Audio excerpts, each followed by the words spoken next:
Everybody, thank you so much for joining this call tonight. We know that you have extremely busy schedules and everyone's in different time zones across the country.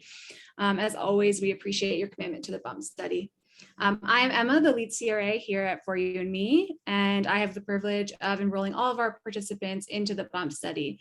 And I want to say, like, as a whole, I'm so impressed with your enthusiasm and motivation to be a part of our study. A quick reminder is that while you, the participants, can see and hear us, we cannot hear and see you. You are anonymous. And also, this call will be recorded and sent out to all participants via email. So if you need to drop off at any point, feel free to do so. If you are watching this call later recorded, thank you for taking the time.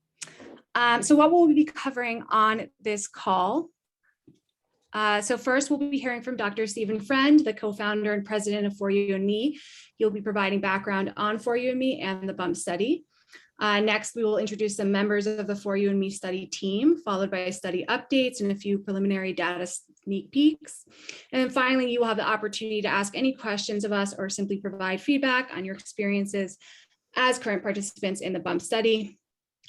You can submit your questions and feedback throughout the call as we go. You can wait till the end if you want, but you can definitely do it as we go using the Q&A box that you should see at the bottom of the Zoom screen. When you do submit a question or feedback, please select the option to submit your questions only to panelists. So this will ensure that you remain anonymous. So yeah, we can start passing off to you, Stephen. Thanks so much, Emma. It's a great pleasure. This is the second Zoom call for this BUMP study, and so nice to have you in with us. When we founded For You and Me now about 4 years ago, we wanted to see if we could use new technologies like smartphones and wearable devices to build or present portraits of individuals, one's symptoms that might be able to empower individuals to self-navigate their health conditions and wellness. And in some ways, what we are doing is looking at an alternate to the many who are using wearables to build subscription services or to feed data to clinics without a focus on the participant. So think of this as switching the center of the universe from MD over to why isn't it be around the individual where that center of focus is.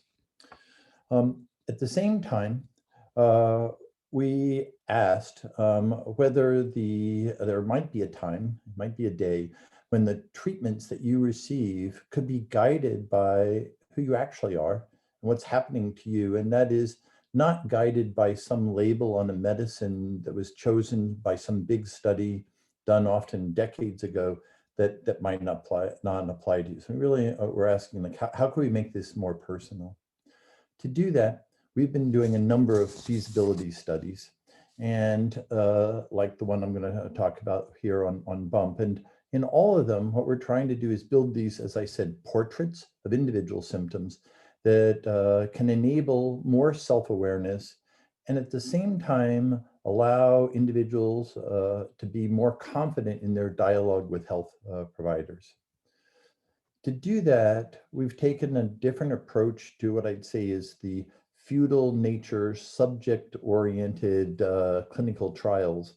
What I mean by that is that we've been interested in asking, can we have the participants in the trial less asymmetric? Can the study participant, the study researcher feel more equal? Can we set up something where the participants are in fact, as you'll hear today, guiding aspects of those studies and making sure that while we're doing those studies, things that come up are able to be changed. We call this learning by doing approaches. And there's a nice article that came out recently, authored by Sarah, that was on another study. It was on healthcare workers during COVID. And if you'll notice in that small print down there in the corner, you'll see that we asked any of the participants who wanted to be co-authors on that, whether they would do so, and we'll do the same for this study. We've organized our work so that we don't have some very large office institution. In fact, we have no one place where any one of us are in the same room. We're distributed, a small group, almost all of us are actually going to be on this call. And the way we get the work done, the way we get the study coordinated, is to have coalition partners, some of who are working on the cohorts or wearables, the data flow assessment. So you will see and you'll hear from some aspects of Cambridge Cognition that does some elegant work on cognitive tasks. The body port scale that allows, as many of you know, gives us some clues that Sarah will be talking about. Evidation, who does the data flow and building out of the app and a lot of the coordination that is, as a company, trying to create new ways to measure and improve health, through to Vector Institute, based up in Canada, in Toronto, that works on the assessments, and then around to our partner Semaphore, who not only helps us with the recruitment, but they also help us with collating the clinical data and also on some aspects of the funding. So it's that cluster of people that help us do the work. Now, as to why I work on pregnancy, it's sort of obvious how critical it is, but just to put in perspective, at any one time on this globe, there are more than 120 million women who are pregnant. And if you ask, okay, so that seems like a lot, seems an important thing, and you ask how much NIH funding goes into that, 99.9% of the NIH budget does not go into studying pregnancy. If you make it even more particular, we found that when we would talk to clinicians, the emphasis on better understanding really important issues like mental health before and postpartum are not often studied. So there's a giant gap between that need and what is there. But even more importantly, and it's back to why we started For You and Me, if you ask, can someone tell me what is likely to happen to me, and not just quote some paper that said this is sort of what's happening, how much work is going on to really understand what's happening at individual level, that's where we felt as if we needed to do a study. We call it a bump for better understanding the metamorphosis of pregnancy. And really what I started with is we're trying to do a feasibility study on whether we can build individual portraits on some of your system or symptoms. And as you'll see, we weave it together. Sarah will give some examples of taking perceived symptoms, that is, when you fill out a survey, I feel this way, that way, with the actual physiologic data to make that more robust. And we do that over 5 trimesters, one before conception, all the way through to, as you well know, those 3 months following delivery. When we went to decide, well, what should we look at, what should we study, there are 50 or more aspects of pregnancy that go all the way from heartburn to headaches to leg cramps to constipation, that you might go, why didn't you think about those? I'm having those. Why did you pick the 8 symptoms that we did? We picked these 8 because we have an ability, using the ring, the watch, the body port scale, to have good objective data that can be woven together with the subjective symptoms. So these were chosen and not other symptoms, because we're hoping to see what happens when you take that objective data from the sensors and bring it in with what you're noticing. So the fatigue, forgetfulness, vomiting, gait, walking, etc. I think you're probably quite aware of, but those are the portraits that we're trying to build. And then to the how, as you know by being in the study, those apps, surveys, and active tasks, along with the video diaries, along with the coordinator chats, along with the physiologic data, all come together in terms of doing that. Before I turn it over to get introductions to the rest of the team, I just have to try to convey that from all of us, this is not our study, this is your study. And we feel lucky to be being able to bring it together and to make it work. But please remember, we feel as if this is your study. And with that, I'm going to turn it over to Emma, who's going to help us do the introduction. You're going to get to see those people you've never seen who are your coordinators. And so with that, I'm going to go out of share mode, actually out of escape mode, out of share mode. And Emma, do you want to take those intros away? Yeah. So just a quick note for our participants who have joined in the last few minutes. As we go, you can submit, any questions you have or any feedback you have using you should see a little Q&A box at the bottom of your Zoom screen. You can hit that and then select, submit questions only to panelists so that you remain anonymous, but feel free to put as many questions, put as much feedback in there as you want. So yeah, now we will move on and meet, some of the For You and Me team. And let's start with Sarah. Hi, everyone. Sarah Goodday. I'm the lead research scientist at For You and Me. I don't have any direct interaction with any of you, but I am behind the scenes working with Stephen to co-lead the study. And I'm going to be in touch in a few slides to give you a few more details about the study and why we ask you to do so much and why we're so appreciative. So lovely to anonymously meet all of you. And now let's move on to our study coordinators, who many of you know. And let's start with our two coordinators who have been here the longest, Alexa and then Carol. Hi, everyone. I'm Alexa. So some of you I know very well, have been speaking to me every other week. And I've been working on the BUMP study since we launched the study over a year ago now, talking to all of you. And I just want to say thank you so much for, taking the time to speak with us on the phone. And it really is the best part of my job, I think. So thank you so much for, volunteering your time to speak with us. And then I should also say I'm located in Washington, D.C. for those of you who I've not gotten to speak with. So I'll pass it over to Carol.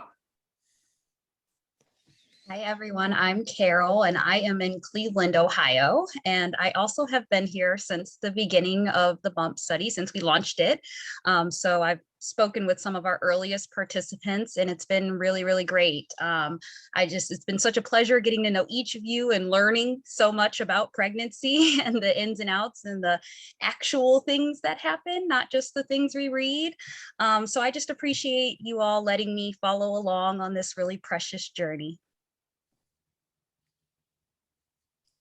I'll jump in next. My name is Christiana Harry. I've been with For You and Me and working on the BUMP study just a few months shy of a year now.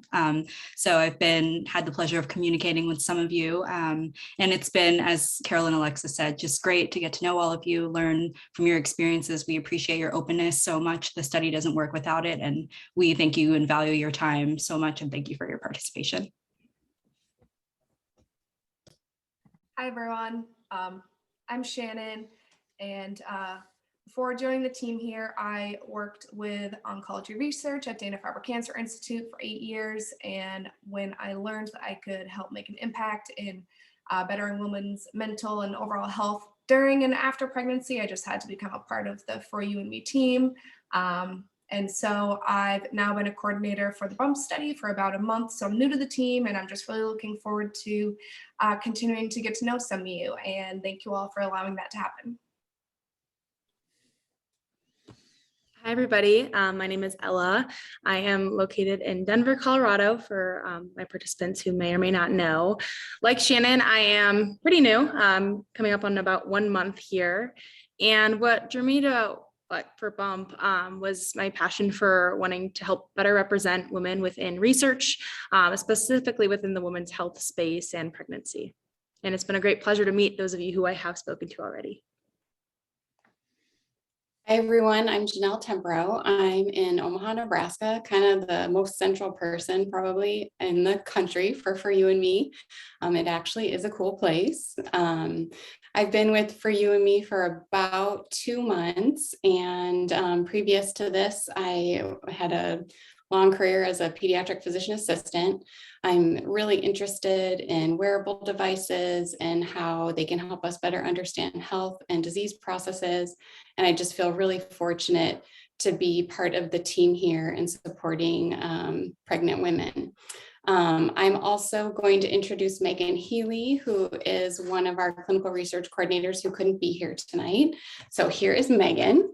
And she wanted me to let you know that she's been with For You and Me for about 4 months and previously was working in oncology clinical research. And she says her passion for maternal health led her to the bump study at For You and Me. I've loved being a coordinator and I'm grateful for the opportunity to learn from you and get to know my participants. Thank you for all your dedication to the study and willingness to share your pregnancy experiences. Great, thank you. Robin, do you want to introduce yourself? Yeah, so hi everyone, my name is Robin Yang. I'm a research analyst at For You and Me, and I'm currently located in Seattle, Washington. I joined pretty recently in January, and I mostly do work in analyzing the bump data. So I've only ever known you guys as tables and numbers, but I'm excited to be here and part of this discussion. And next we're going to meet Shelby from Evidation, but I don't actually see her on the call. Shelby, are you here? If not, she can introduce herself when she joins, and we can move on to Dr. Mara Francis from Semaphore. Okay, had to find that mute button. Hi, everybody. I am Dr. Mara Francis. I'm the head of medical affairs for women's health at Semaphore. I am probably the most behind the scenes person of everyone you're going to meet tonight, with maybe the exception of Robin. But I definitely help support everyone that you interact with. Sometimes if you have questions for them, they will make their way to me, and then I will try to provide the best sort of clinical answer without assuming the role of being your clinician in any way, shape, or form. But I'm really excited about the bump study, completely different than any other research that has been or is being done on pregnancy. I don't know if I mentioned I'm an OB-GYN, sorry. Great, and last but not least, Diane. Hi, everyone. I am Diane McKenzie, the program manager at For You and Me. As Sarah, I do not have direct contact with participants of the bump study, but I am myself and our logistics team. We work to have your exchanges fulfilled, or any replacement devices, and your compensation. So still very involved, and we're so grateful for all that you're doing for the study. Thank you. Great. Stephen, do we want to Yeah, mention anything about Evidation? Sharing, exactly, we're getting there. And let's see if this is going to work. And if it does, right, is this looking good? Yeah, so right, but because Shelby was unable to introduce herself, do we want to kind of introduce Evidation? Yeah, just the group at Evidation has Shelby, Kat Wong, Adrian out of Paris. It's a powerful group that helped build out the app, helps those interconnections between all the wearables and how the data is stored and protected. And we're really appreciative to that team that Shelby was going to represent. I hope that has a sense of filling that box. And back to you, Emma. Right, so just quickly, Evidation is, you'll probably often hear us refer to the tech team. That is Evidation. So yeah, moving on to a quick recruitment and enrollment update. So to date, over 300 women have been enrolled in the bump study pregnancy cohort. We hope to have the majority of our bump participants enrolled by year end, so by the end of 2022. And we anticipate the bump study wrapping up in 2023. At the end of our study, our goal number of bump participants who will have completed their participation through the postnatal period is 800. And next, I'll just give a brief summary of kind of overall adherence rates. Note that in the next two slides in these graphs, the blue line that you'll see represents our current participants who are at some point in their pregnancy, and the red line represents our current participants who have given birth and are currently in their postnatal period. We tend to separate adherence into these two groups as we expect, and totally understand that study participation after birth looks different for most of you. So note that we appreciate your continued participation to any extent during this time. So we can start with our our 3 device daily adherence rates. So on average, during the pregnancy period, we are seeing Aura usage rates of about 83%, Garmin or Apple Watch, for those of you who have chosen to use your own watch, usage rates of about 89%, and body port scale usage of about 67%. During the postnatal period, these average usage rates are at about 51% for the Oura Ring, 35% for the Garmin watch, 83% for those of you who have been using your own Apple Watch, and 43% for the body port scale. And then if we move on to look at some of our most frequent app activities, for the daily symptom stress survey, we are seeing completion rates of 62% during pregnancy and 51% during the postnatal period. For the quick activities, we are seeing completion rates of about 65% during pregnancy and 53% during the postnatal period. So those are our 2, app activities that you're seeing on a daily basis. And then for our 3 cognitive tasks, just kind of taken as a whole, we are seeing completion rates of about 52% on average during pregnancy and 43% on average during the postnatal period.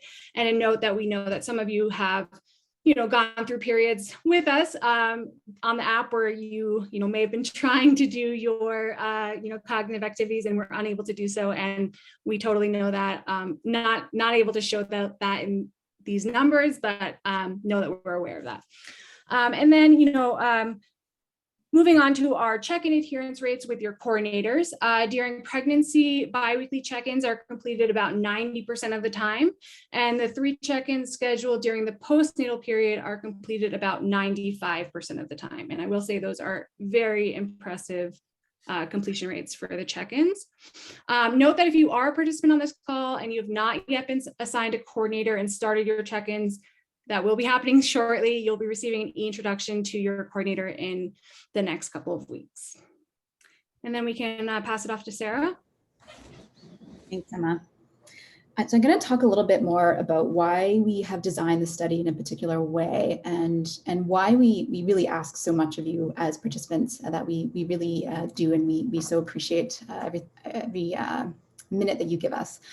So the BUMP study is a remote digital health study, and remote digital health studies, all groups who are conducting remote digital health studies really face 2 major challenges. One is in acceptability and long-term usability. What I mean here is in engagement in using remote digital tools. So studies that use a smartphone study app or use wearable devices to collect information from participants tend to report quite low engagement in the long-term use in these tools. And this is by no means a fault to the end user, the participant. This is really a fault to the researchers, to the developers, because it is our role to develop tools that are acceptable to use in daily life, that you can integrate, that aren't burdensome, that aren't clunky. And currently, most tools are clunky. So this is really our role to try to understand how can we develop tools that you will want to use every day, and that's actually going to give something back to you. A second challenge is that's okay, Stephen, you stay on this slide. The second challenge is in accuracy and reliability of the data that comes from these tools. So we need to make sure that the objective information that we're capturing, so things like your heart rate, your body temperature, your activity, we hope to map those on to clinically meaningful or personally meaningful symptoms or experiences. And we want to make sure that those are accurate and reliable. So 2 major challenges. Okay, next slide, Stephen, thanks. So we employ a variety of strategies to try to tackle these 2 challenges. And one of our main strategies that Stephen highlighted is in our participant-centric approach. And he mentioned that learning by doing approach. So we treat you as participants as partners in this research process. This is why we ask that you check in with your research coordinators to discuss how you're doing in the study, to give your feedback. This is why we host events like this, to give you additional opportunities to give us feedback and to meet us. And so all the feedback that you give your coordinators on those calls, that gets fed directly back to the study team and to the investigators. And where we can, we try to incorporate that directly into our study protocol and our design, as this is a feasibility study, this is not a controlled trial. And so we try to make changes in real time so that we can change your current study experience. And also we learn immensely from you so we can make the next study better. So in essence, in doing that, you really are helping shape the tools that we're trying to develop and test that could be used by you in the future and others like you. This is also why we ask that you either connect to Human API or Sema4, which are mechanisms to capture your medical chart data. So that additional challenge on verifying the accuracy and the reliability of the data that we're capturing from you.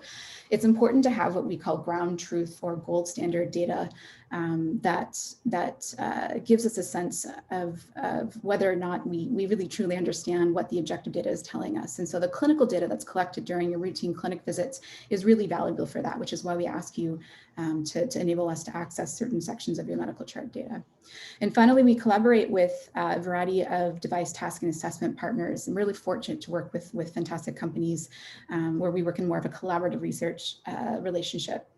Where they're also very interested in understanding how to better improve the tools that they're producing and how to learn how to conduct machine learning and AI assessments on your data to provide further insights. And next slide, great.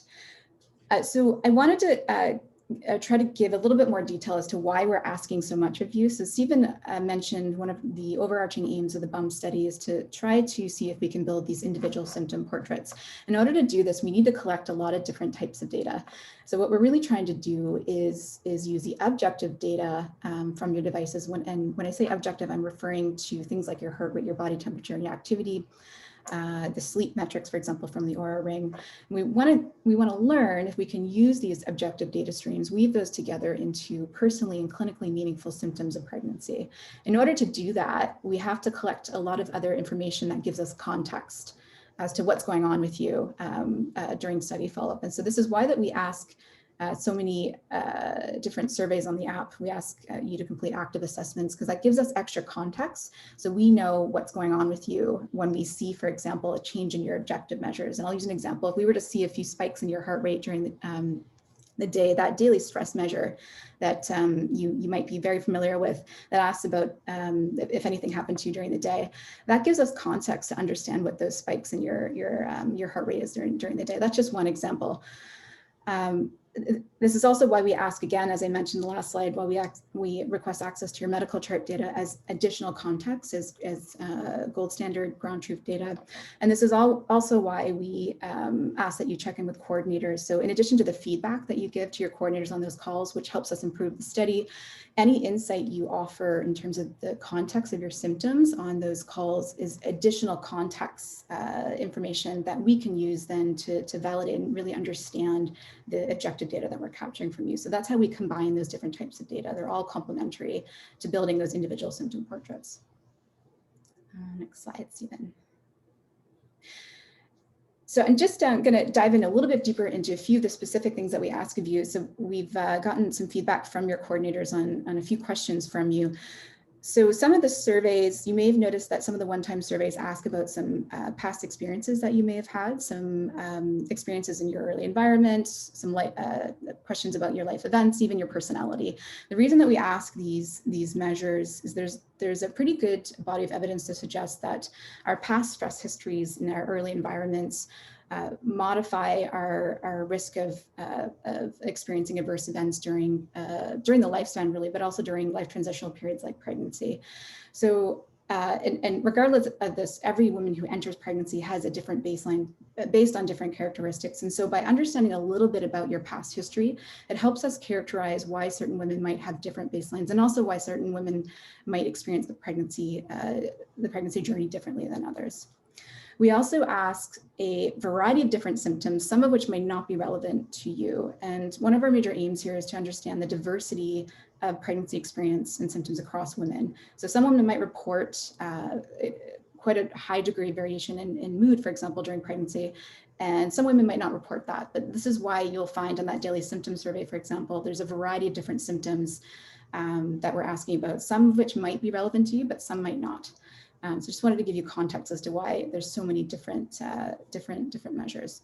The Cambridge Cognition tasks, we get a lot of questions about these.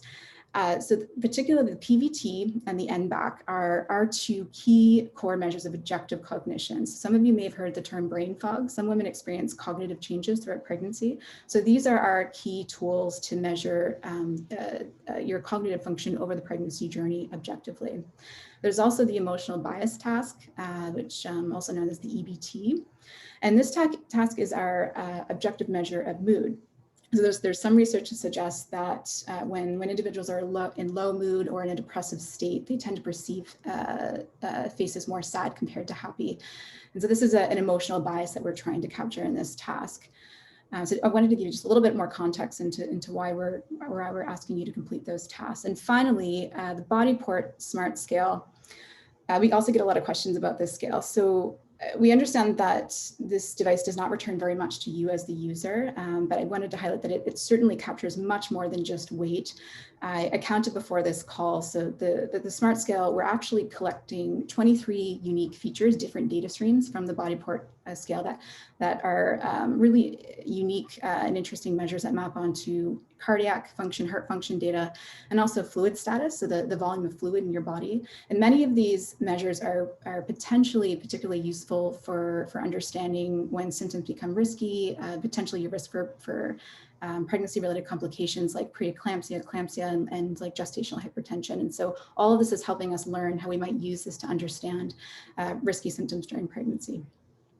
Next slide, Stephen, thanks. So now onto some fun stuff. I hope this will be interesting for you. So I'm going to give you a little sneak peek into some preliminary results and show you some data. So this figure is showing daily self-reported swelling. So you all must must know the daily symptom survey intimately. And so this is showing the proportion of self-reported swelling across pregnancy, across each trimester. And this is in the entire cohort. So this is everyone who's in the study. And so this shows pretty much what we would expect, that we expect to see an increase in swelling leading up to the birth event, and then post-birth you would see a decline. What's really interesting and what we're particularly interested in is when you look at these symptom experiences at the cohort level in the aggregate, sometimes they look similar when you look at the individual level, but not always. Stephen, do you want to go to the next slide? So I'm going to show you some of the Bodyport data that I was referring to. So these two figures are showing individual level symptom portraits. This is for two individuals who are in the bump study. This is showing their time in the study up until their delivery, which is the dotted line, and then post their delivery. And the orange dots here are showing from the Bodyport scale, the peripheral fluid value, which is the volume of fluid in your body. And we would expect that leading up to pregnancy, that fluid would increase. And in concordance with that, we'd expect some swelling to increase leading up to delivery. What's interesting, though, is when you look at these individual portraits across women, sometimes you see what you would expect, but often you don't. And so the figure below here is an example of that, where you can see that the pattern is quite different. The range in the fluid volume is very narrow, and also there's almost a downward trend here. And it just drives home the importance of everything that we're doing here, which is trying to understand the value in taking an individualized approach as opposed to lumping women into average bins and then formulating treatments from those bins, which is really what our current healthcare system is based upon, and a lot of the support that's offered to pregnant women. Next slide, Stephen. And these are two slides just to give you a sense of the data from the Oura Smart Ring and the Garmin smartwatch. This top figure here is showing the average nighttime respiratory rate from the Oura Smart Ring. And the blue dots here are showing the self-reported shortness of breath item from the daily symptom survey. And the bottom figure here is showing the average heart rate from the Garmin smartwatch, and also the shortness of breath. And what's really nice to see from these data is the severe drop in these signals post-birth, and it just shows the complex hormonal and physiologic changes that are going through a woman's body during pregnancy and during both birth and post-birth. And it's really cool that we're able to pick this up from the wearables. Next slide, Stephen. All right, I'm just going to give a few study updates, and then I'm going to wrap up and hand it back off to Emma. So one thing I wanted to highlight, we've received a lot of feedback from you on the Cambridge Cognition active tasks, and these tasks were really not necessarily intended to be administered at such high frequencies that we're administering them, although we are capturing a lot of valuable data in doing so. But in discussion with Cambridge Cognition, who developed these tasks, they kindly have they've developed shortened tasks, and we are currently piloting these. So you may have noticed we've been alternating in the current bump app. Every few weeks, the tasks are changing from the short to the long. And so we're going to make a decision soon as to whether or not we're going to stick with those shorter tasks. And so we hope that reduces the burden a little bit for you, and we hope that you're able to notice that. We also plan to host a new website page that will host active and resolved app issues. So we understand that there's been some clunkiness in the app. A current issue currently is the slowness, which we so appreciate your patience and also always giving us feedback on when you find things in the app that seems unusual. So we and our partners, particularly Evidation Health, have been working very hard to find the root cause of that issue. But hopefully this website will, if you're interested, will give you a little more real-time information on what's going on with the app. And finally, we have recently published our first bump paper, which introduces the study and is a protocol to the study that's available in the Nature Partner Journal Digital Medicine. The link is there if you're interested. It's also posted on our website if you want to take a peek. And that's it from me. So I'm going to hand it over to Emma for some final questions. Now we are, going to take, any questions or feedback you want to submit. Again, if you have joined the call recently, there is a box at the bottom of your Zoom screen that says Q&A. You can put any questions or comments in there. Use the option to send to panelists only, so you remain anonymous. But here on the screen are, some examples of, questions or feedback you can provide. But we do have some questions coming in already, so we can just kind of get started with those. So one of the questions is, whether she heard correctly, is there an opportunity for participants to be co-authors? And, Stephen spoke to this a little bit, but the answer is yes. And generally how we have given participants this option in the past is, at the end of the study, we will reach out to all participants and, essentially give you an opt-in, opt-out choice on whether you would like to be listed as a co-author. The reasoning behind this, Stephen, do you want to? Keep going, you're going well, keep going. Do you want to talk about why we offer this as an option, how that sets us apart maybe? I guess our feeling is that we're all making this happen, and the insights and the roles of working together warrant that description of authors for those who are interested in really participating in what we're doing and how we're doing it. So it's really an invitation to have a sense, and you end up getting sent a lot of notices that the thing is moving through the process and looking at the proof. So if you've had an interest in feeling as if I'm a part of the research, it's an opportunity that in past studies up to a third or so of participants have taken. Great. Okay. And then there's a question about, we had in the beginning of the study, we showed how many participants were enrolled. So as of today, we have over 300 participants enrolled in the bump study pregnancy cohort, which is the cohort that you are all a part of. We, as many of you know, we have an additional cohort in the bump study, the pre-pregnancy cohort, which is made up of women enrolled, as they are trying to conceive. And I know that there are probably some of you on this call who actually started in that cohort and are now in the pregnancy cohort. And I just want to give a shout out to you because I know that you guys have committed a lot of time and effort into the bump study, and we so appreciate it. But we have about 215 women who have been enrolled in that pre-pregnancy cohort. So overall, we've had about 500 women join the bump study so far.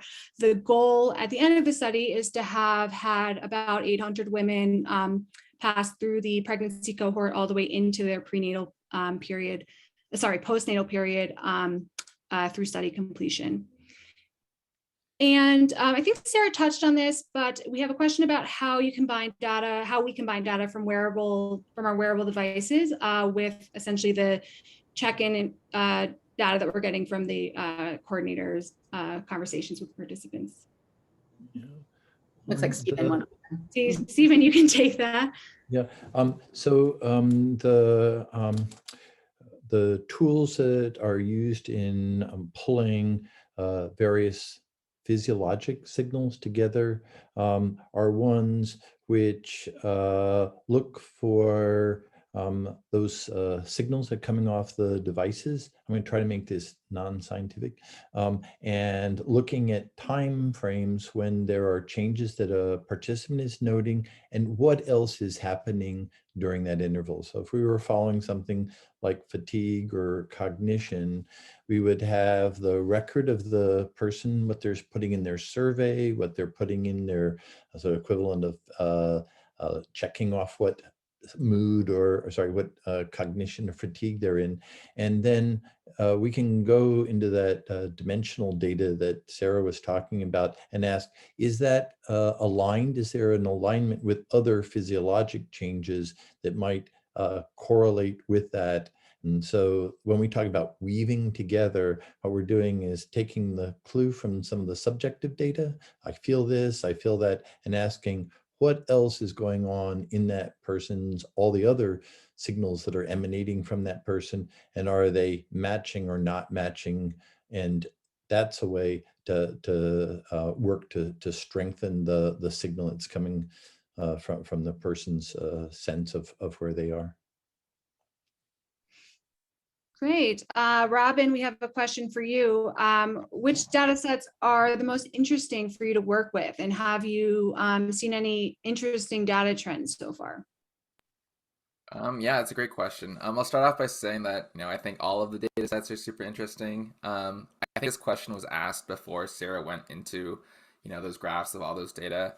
And I'd probably say that, those trends where individuals have, totally different directions of where they're going, leading up into birth and then after. I think those ones are particularly interesting. You see that, in things like heart rate, as well as that peripheral body fluid. And so, I think that really, drives home and reassures us that, this is the right thing and the right thing to be studying. Great. Stephen, do you want to kind of describe how the decision making goes in terms of which wearables we select to use in our studies? I can. There's zones or whatever where there are sensors that can be helpful. So there's wrist-worn devices that can give you some information. The fact that when people go to sleep, they generally are not wearing a wrist-worn device is why it's helpful to have something such as a ring that is there. And this concept of being able once a day when you step on the scale to have the extraordinary diversity of data that can come from the smart scale sort of has like those work better than putting on like a patch or something else. When it comes down to why we pick a particular device to use for its being wrist worn or a ring or something, we just look through what features are there. Are they ones that we want? What's the cost of doing it? What's the ease of getting the data? So the first is a thematic approach, which is there's a real benefit. Maybe the direction that the person was politely going is, why didn't you put anything on the belly? Why don't you get something where you could track something there? There are ways to do that. Those are generally things that you'd have to take on and off fairly frequently. I think as we look to the future, I think one of the things that is likely to get asked out of this feasibility study is, did we blow it with our choices of wrist, ring, and scale? But I hope that gives some clues as to why we went where we did, and the particular device, like why did we pick a Garmin versus this, goes down to looking at the type of data, the robustness, the cost, things like that. Great. We have a question about, the timing of surveys. So when when do we want you to be answering your surveys or completing your tasks? And I know I get a ton of questions about this. I'm sure the coordinators do as well. And if you've ever asked me this, or you've asked our coordinators, you've probably heard, whenever you can is totally fine. If you can get them done, that's great. We love that. In terms of ideal times, Sarah, is there an ideal time to answer the daily symptom survey? I think, and that question probably arose from my note of the stress survey. So I think, as Emma mentioned, completely complete these measures at any time during the day. But there is one particular measure, the stress survey, that asks about whether you've experienced any stressful event during the past day. And so, because of the wording of that measure and what we're trying to capture, it is ideal if it's completed at the end of the day. But we appreciate that that's not always possible. So even if it's measured, if you complete that in the middle of the day, that's fine. It's still a proxy. We still have a sense of something stressful happened to you during half of the day, so that's fine. But that's really what I was referring to. One thing I might bring back to you, Emma, is that during this, you highlighted the fact that after the delivery, it's really tough to find those times in one's day to be able to do much of anything, and that ability to give information is one that we appreciate. One thing that may help is that if there are times when you want to do a burst of following something, so it's there you go, okay, feeling pretty good. One of the things that will help those who are doing the analysis is, even if you're not doing it very often, the concept of doing 5 days or a set of days in a row, if you are having a difficult time, is helpful, and you might not have known that. So getting some data in periodically is something that if you're up for it, is something that we may not have mentioned. Great. We have a question here about adherence. So are we seeing, maybe Sarah or Robin, are we seeing any correlations between higher adherence rates and other metrics we're measuring? For example, less extreme symptoms, less weight gain, better sleep, etc. So this is not something that we've actively explored yet in the data, so I can't speak to our data. I can speak to what we know from the literature. That we do know typically that in populations where the patients or participants have the outcome of interest, but this is often in disease patient populations, they tend to have higher adherence than healthy controls and general population samples. So I'm not sure with this specific data set. But we might, what we do know across other studies, though, if you go to that extreme, if individuals are experiencing extreme symptoms where they're too unwell to participate, we do see drops in adherence, and that's of course extremely expected and completely okay. Does anyone else have anything else to add to that? Nope. Good.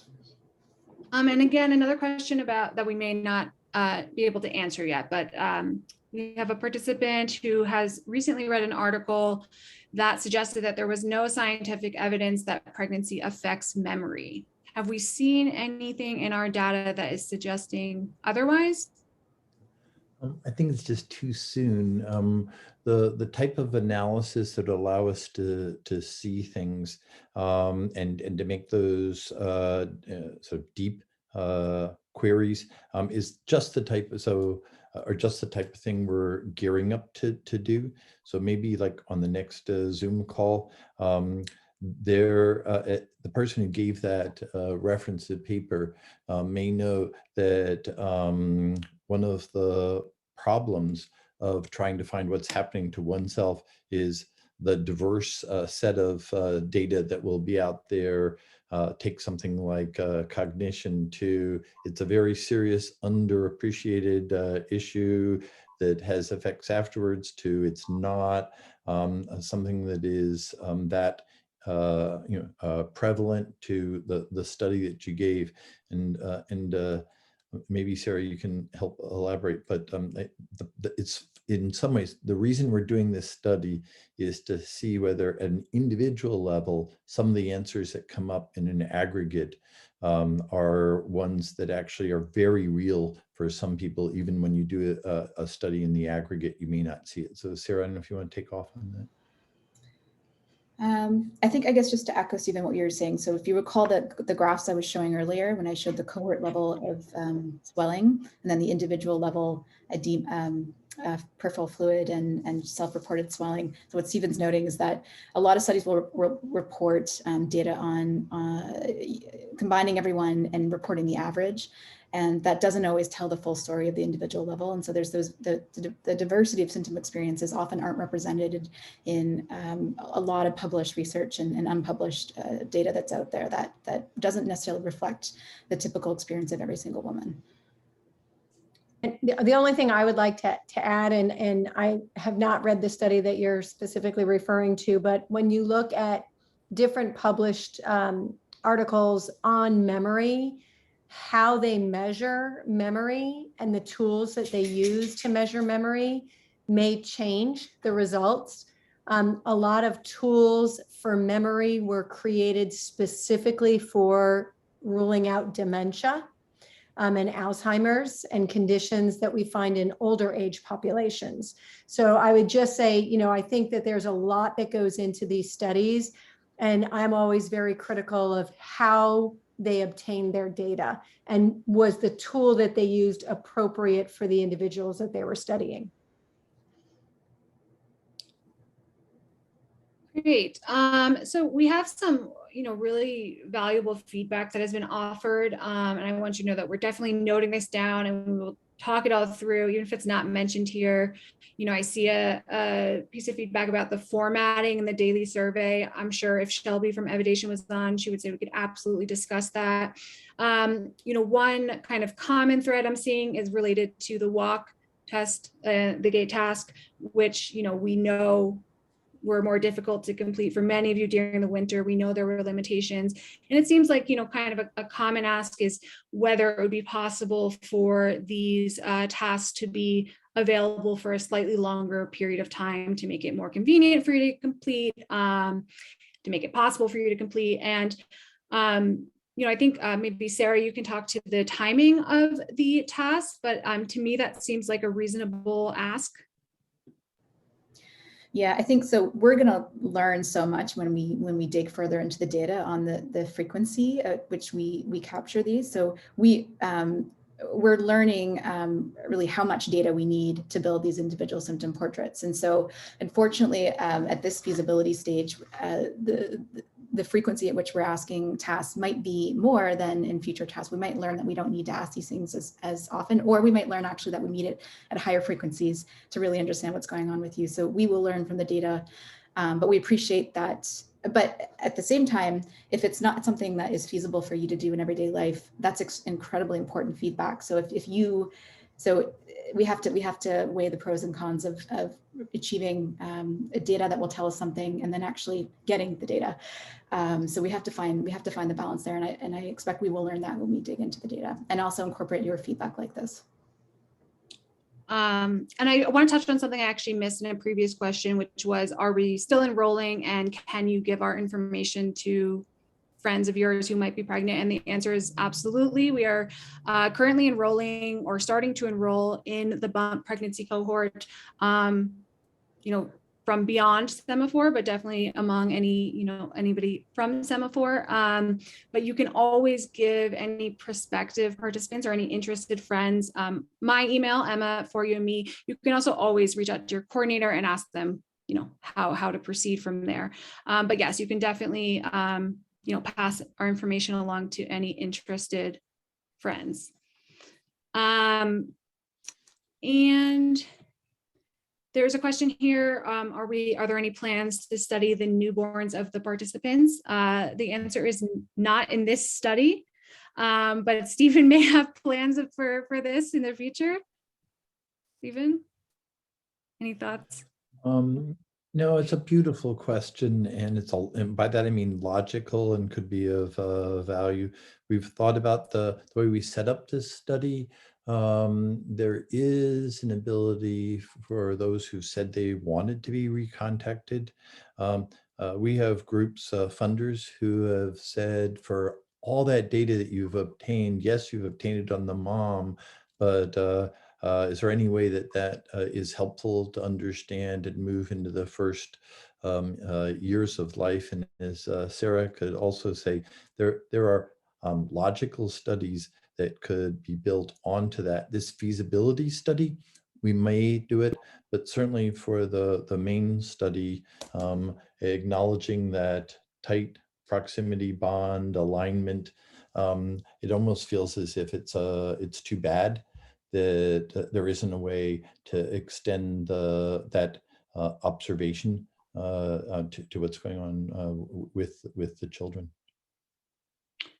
I know we are very close to wrapping up, but and again, all of these questions, all this feedback will be noted, saved. You can always reach out after this call if you have any additional questions. I want to make sure the coordinators have a chance, because I know some of the participants who weren't able to call have sent in some